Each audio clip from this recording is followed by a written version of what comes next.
Hello everyone, I'm coming to you with a library haul slash TBR, and this isn't like June TBR or May TBR. This is just like TBR, like these are the next books that I want to read.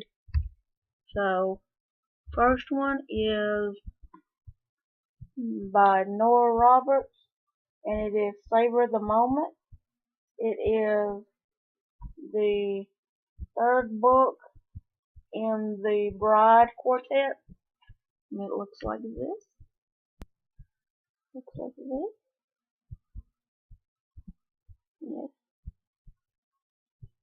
And I've already read a good bit of this. I'm on like, there is, let me see. Let me see. Let me see. Let me see.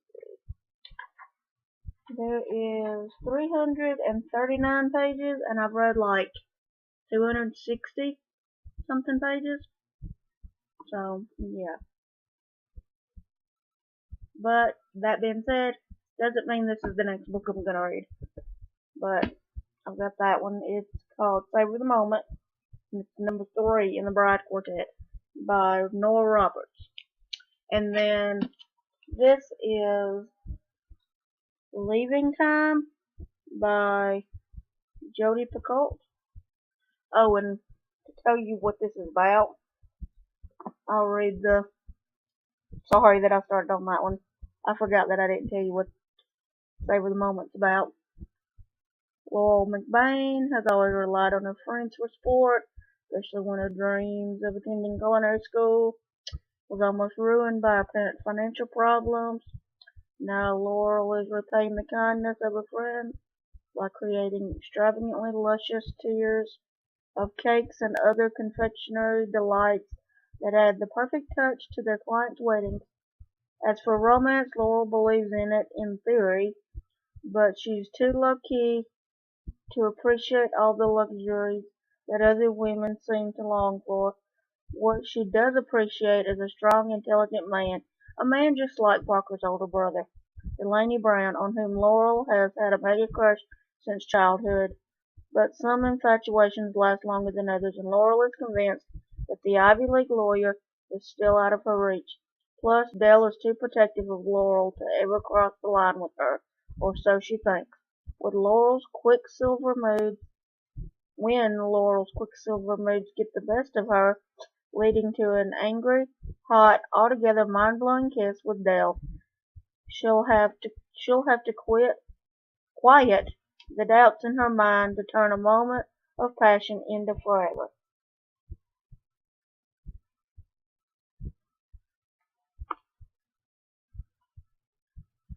Yeah, and that's it. So that's what that book is about. And then Jodi Picoult, Leaving Time. This will be the first Jodi Picoult book I've ever read.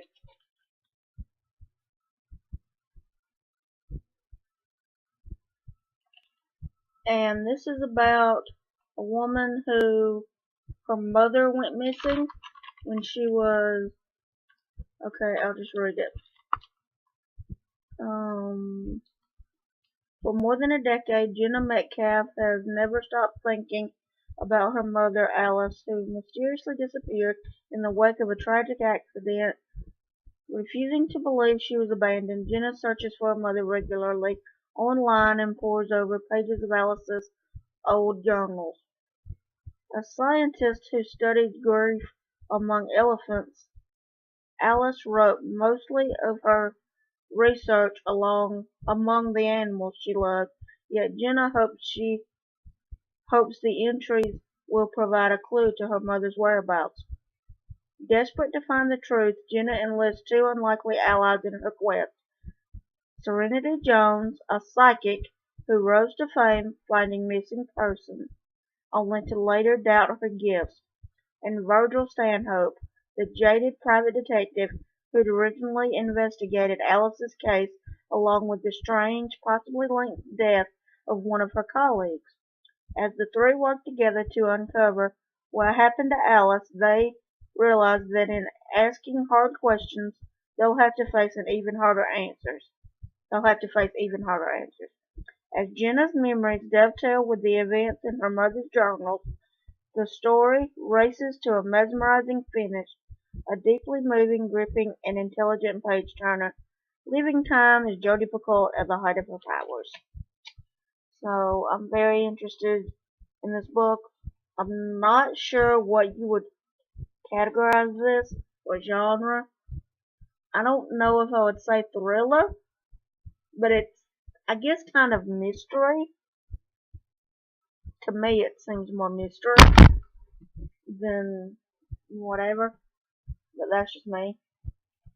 And then the last two are from Debbie Macomber, and the first one is, okay, hold on a minute, let me think about what number this is. There was 1, 2, 3. I'm gonna say this is number 4, but don't hold me to that. In the Blossom Street series, and it's called Back on Blossom Street, and it looks like this. And the series is all about, well, I'll just read through inside, since that's what I've been doing. Blossom Street, where you'll find what you're looking for. There's a new shop on Seattle's Blossom Street, a flower store called Susanna's Garden. Right next to a good yarn, Susanna Nielsen, the owner, has just hired a young widow named Colette Blake. A couple of months earlier, Colette had abruptly quit her previous job after a brief affair with her boss. To her dismay, he suddenly begun placing weekly orders for flower arrangements. Susanna and Colette both joined Lydia Goat's new knitting class. Lydia's previous classes have forged lasting friendships, and this one is no exception. But Lydia and her sister Margaret have worries of their own. Margaret's daughter Julia has been the victim of a random carjacking, and the entire family is thrown into emotional chaos. Then there's Alex Townsend. Her wedding to Jordan Turner is only months away, but she's not sure if she can go through with it. Her love for Jordan isn't in question. What she can't handle is the whole wedding extravaganza engineered by her mentor Jacqueline.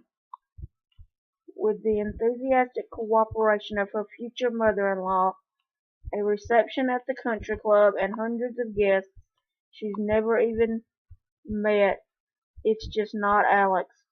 Like everyone else in Lydia's knitting class, Alex knows there's a solution to every problem, and that another woman can usually help you find it. So that's what that one's about. I love Debbie Macomber.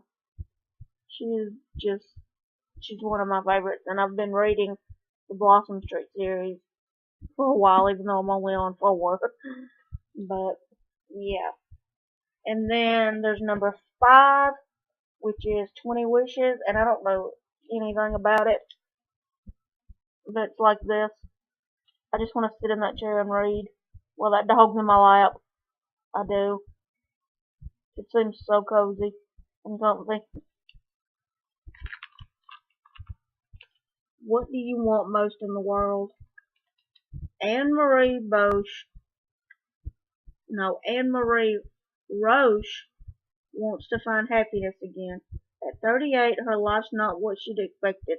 She's childless, a recent widow, alone. She owns a successful bookstore on Seattle's Blossom Street, but despite her accomplishments, there's a feeling of emptiness. On Valentine's Day, Anne-Marie and several other widows get together to celebrate what? Hope? Possibility? The future. They each begin a list of 20 wishes, things they always wanted to do but never did. Anne-Marie's list starts with find one good thing about life. It includes learning to knit, doing good for someone else, falling in love again, She begins to act on her wishes, and when she volunteers at a local school, an 8-year-old girl named Ellen enters her life. It's a relationship that becomes far more involving than Anne-Marie intended. It also becomes far more important than she ever imagined. As Ellen helps Anne-Marie complete her list of 20 wishes, they both learn that wishes can come true, but not necessarily in the way you expect. So, I'm looking forward to reading this.